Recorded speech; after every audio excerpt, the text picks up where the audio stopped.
Mesdames et messieurs, merci pour votre fidélité accordée toujours à la télévision annonce. Bienvenue dans votre édition d'information. À l'occasion de l'an 1 de la deuxième phase de la transition, le général Mohamed Idriss Déby Itno, président de transition, président de la République, chef de l'État, a adressé le message à la nation. Je vous invite de suivre un extrait de son message. Depuis, nous avons parcouru du chemin. Le pays est certes passé par des moments difficiles en raison de la multiplication des défis internes et externes, mais il est debout et en marche. En effet, le processus de la transition dans sa deuxième phase se poursuit comme prévu, conçu et voulu par les participants aux assises du dialogue national. Tchadiennes, Tchadiens, mes chers compatriotes, célébrer un anniversaire comme celui-ci est loin d'être un moment de réjouissance. C'est avant tout un moment de rétrospection collective et d'évaluation. Nous devons tous, décideurs et citoyens, évaluer les chemins parcourus en une année. Avons-nous fait ce qu'il fallait? Avons-nous pris les bonnes décisions? Y a-t-il des améliorations à saluer ou des manquements à corriger? Ce sont des questions qui, à notre avis, doivent être posées à l'heure de ces bilans à mi-parcours. Oui, un bilan s'impose, car faire la moitié d'un trajet n'est pas une évolution anodine.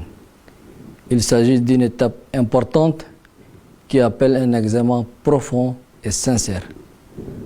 Cet examen doit être critique et objectif pour nous permettre de tirer toutes les leçons et d'apporter les corrections qui s'imposent pour gagner le pari de la refondation. Nous avons certes mis la barre haute, car il s'agit de tout faire pour rester dans la dynamique du succès obtenu par la première phase de la transition. Au sortir des assises nationales, le premier défi était d'assurer la paix et la stabilité du pays. Dieu seul sait combien, au lendemain même du dialogue national inclusif et souverain, la paix était sérieusement menacée dans notre pays. Beaucoup parmi nous et tout autour de nous ont voulu faire retomber le pays dans la violence et l'abîme. Mais leur funeste dessein n'a pas pu se réaliser grâce à la clémence du tout-puissant protecteur, à la résilience du peuple tchadien et à la vigilance des forces de défense et de sécurité. Le président de la transition, général Mohamed Idriss Déby Itno, s'est rendu à la place Mortière au quartier Farcha afin de présenter ses condoléances et compatir avec la famille du défunt général de corps d'armée Ahmad Dari Bazine, décédé le 7 octobre 2023 en France suite d'une maladie. Suivez le reportage de nos confrères de la présidence. L'une des dernières apparitions en public du général de corps d'armée Ahmad Dari Bazine remonte au 5 et 6 juin dernier aux côtés du chef de l'État, général Mohamed Idriss Déby Itno. C'était à l'occasion de la visite présidentielle à Doba, chef-lieu de la province du Logone oriental, où le général Ahmad Dari Bazine était gouverneur. Le 7 octobre 2023, il a plu au Tout-Puissant de rappeler auprès de lui ce commis de l'État. En lui, l'armée nationale tchadienne et l'administration du territoire perdent une grande figure. Le chagrin et la tristesse sont partagés par le président de transition, président de la République, général Mohamed Idriss Déby Itno. Le chef de l'État qui a connu de près ce cadre a fait part de sa profonde affliction. Il est souvent difficile de trouver le mot juste dans de tels moments.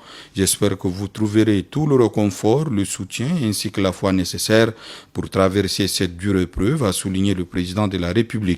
Il a dit une fatiha pour que le tout miséricordieux puisse accueillir l'âme de l'illustre disparu dans son paradis éternel. Aux parents, amis et connaissances, le chef de l'État conseille la patience face au deuil en attendant la récompense divine d'Allah. Nous sommes convaincus que le mémoire vif de cet homme merveilleux sera à jamais préservé par tous ceux qui l'ont connu, assure-t-il. À ses enfants, le président de transition, général Mohamed Idriss Déby Itno, a eu des paroles apaisantes en rappelant que la vie n'est que et passagère et que la mort est le destin de tout être humain. Ces mots de consolation ont ému la famille par la voix des fils et frères du défunt. Elle a présenté ses remerciements au chef de l'État pour sa présence réconfortante. Les hommes de médias étaient en face du Premier ministre chef du gouvernement, Saleh Kebzako, ce 10 octobre, lors d'une conférence de presse à l'hôtel Radisson Blu de N'Djamena. Suivez le reportage de Zeneba Clémas.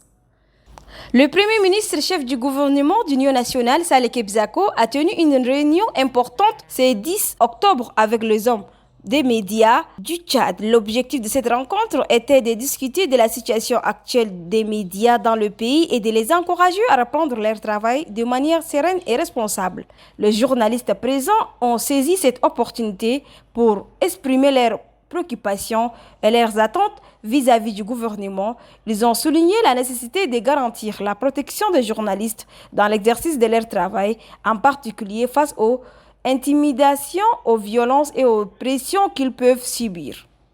Lors de son intervention, le Premier ministre a souligné l'importance du rôle des médias dans une société démocratique et a exprimé sa volonté de garantir la liberté de la presse au Tchad. Il a déclaré « Les médias sont le pilier de la démocratie, ils doivent être libres et indépendants pour remplir correctement leur mission d'information et de construction de l'opinion publique. » Ces années, on a accès à l'information que la presse est en train d'information. Il y a bien là continuer un peu très fort sur la chose, encore continuer. Quand on n'a pas d'information, on se donne la main, ou on ne dit pas la vérité. Du faiblesse, c'est autre chose. Ça ne dit pas la vérité, c'est autre chose.